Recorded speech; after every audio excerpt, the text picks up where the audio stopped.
Hi, this is Mike Gerdes with the Greater Philadelphia Center for Spiritual Living. Hey, today I'm going to talk about some things that you're not going to want to hear about. I'm going to talk about prejudice. I'm going to talk about racial prejudice. I'm going to talk about sex prejudice. I'm going to talk about gender identification prejudice. I'm going to talk about homosexual, heterosexual preference. And what brings this all up for me is that I feel really sad and I feel upset about what happened in Minneapolis 3 days ago. There's a man by the name of George Floyd who is 46 years old,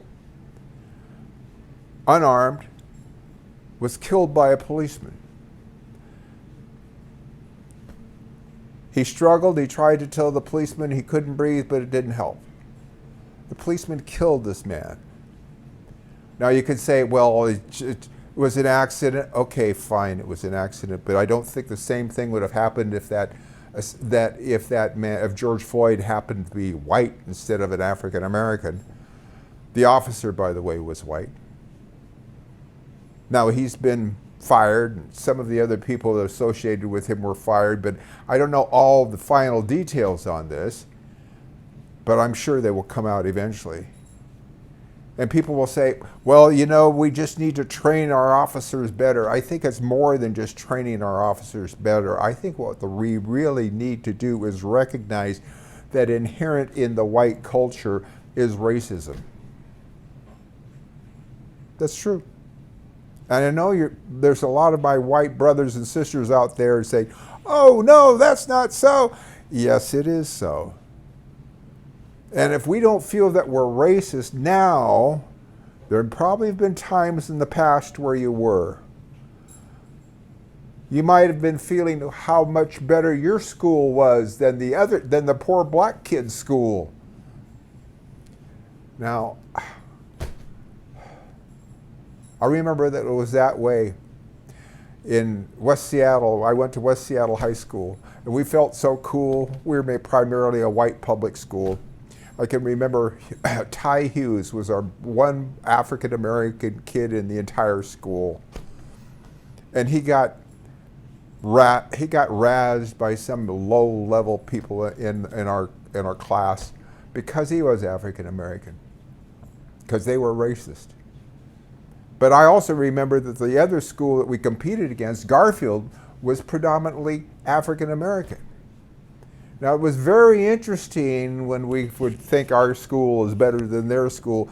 And why was that? I think race had something to do with it. Now, one of the things that I see is that living out here on the main line of outside Philadelphia, there's a whole lot of private schools, but the public schools are fabulous.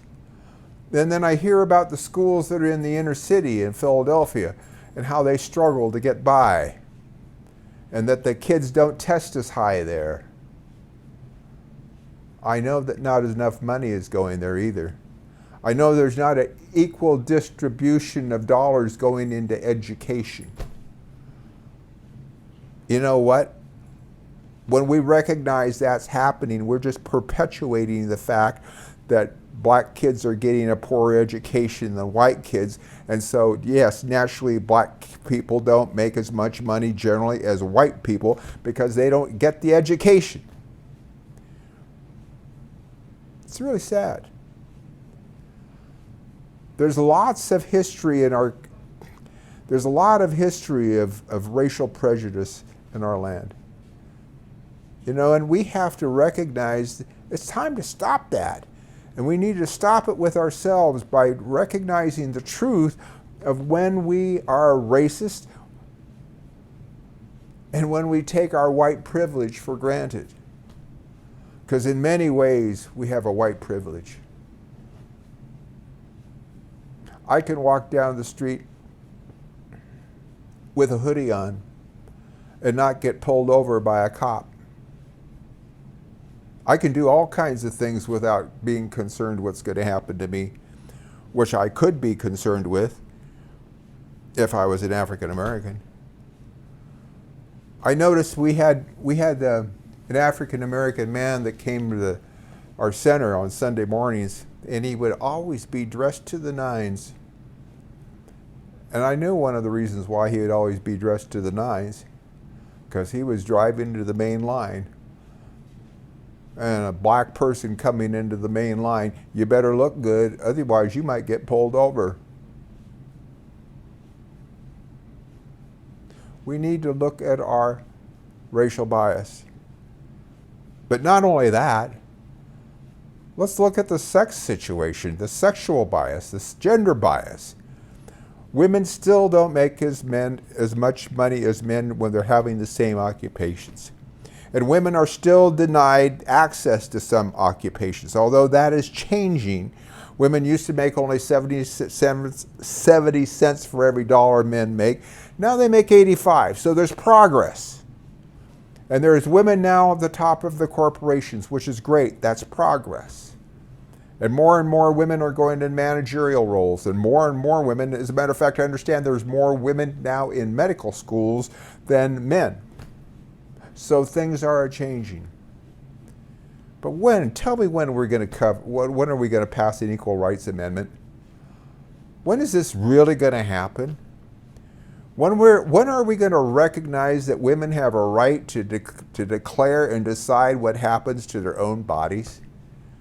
What right does anybody else have to tell somebody else what to do with their body?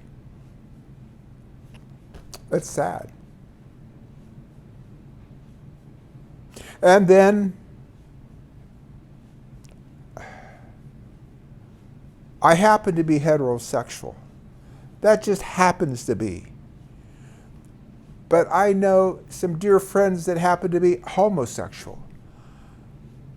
And the fact that they were able to come out of the closet and explain to people who they really were, and to embrace that within themselves, and then to beginning to live out of a full life, has oftentimes been thwarted by how their families treated them, how society treated them. Some people got fired. Some people can't get housing. Now, I understand that's changed a lot too, and things are getting a lot better. And another form of prejudice that I know I've ran into, and maybe some of you watching this has ran into it too. You're either too old or you're too young. You either have too much experience or too little experience. It's really just ageism. Prejudice against people because they're too old, or prejudice against people because they're too young. Not fact whether we can do the job or can't do the job, but these preconceived ideas as to the capabilities of somebody just because of their particular chronological age. So what are we going to do about all this? I'm going to tell you what we're going to do about this. First of all, we have to recognize what is. Stop burying our heads in the sand and pretend that it is not. If I got a sink full of dirty dishes, I have to recognize I have a sink full of dirty dishes before I clean it up. I can't just sit around and pray and say, oh, my dishes are all clean, and expect them to get clean. I have to decide to do something. Now, let's decide to live better. Let's decide that we live in a society in which people are treated equally. Let's pretend, let's imagine, let's embody an idea that this really is a country for all people. And let's accept this idea that public education is fair and equal for all. Let's accept an idea that women are equal to men and men are equal to women, and that it does not matter whether you're 18 or you're 98. If you can do the job, you can get the job. Let's recognize and embrace that type of a world, that type of a country. And then let's begin to act. Let's begin to stand up and stand out. Let's be willing to speak our mind. Let's be willing to march in the street if we need to. Let's be willing to write our newspaper if there are still newspapers. There are still newspapers. I subscribe to 2 of them. Write the newspapers. Write the TV news. Write on your blogs. Write on your Facebook pages what's really going on. Take a stand. You know, it's said that all it takes for evil people to win is for good people to do nothing. We need to start doing something based from a center within us that says life can be better. Let's move forward and make this world a better place. Let's choose to do that. And let's not allow stories like George Floyd to continue on anymore. Let's say enough. Black lives do matter. Women's rights are humans' rights. Love is love is love. And we love you. So with that, I hope you have pleasant dreams tonight. I didn't mean to get you all stirred up, but I needed to share that with you. I needed to get that off my chest. And I'm sure that there's people listening to that I've probably rankled, but sometimes we need to get rankled because we need to make some changes in this world. This coming Sunday, we're going to have a wonderful talk by Dr. Maxine Kay. And you can tune in at 10:30 a.m. for that live stream. All you need to do is go to cslphilly.org and you can see it online, or you can go to cslphilly.org anytime during the week. You can see past live streams that she's done, and you can see previous love notes that she and I have done. Tomorrow night, she'll be on and give you her love note, and I'm sure it's going to be sweet and tender just like she is.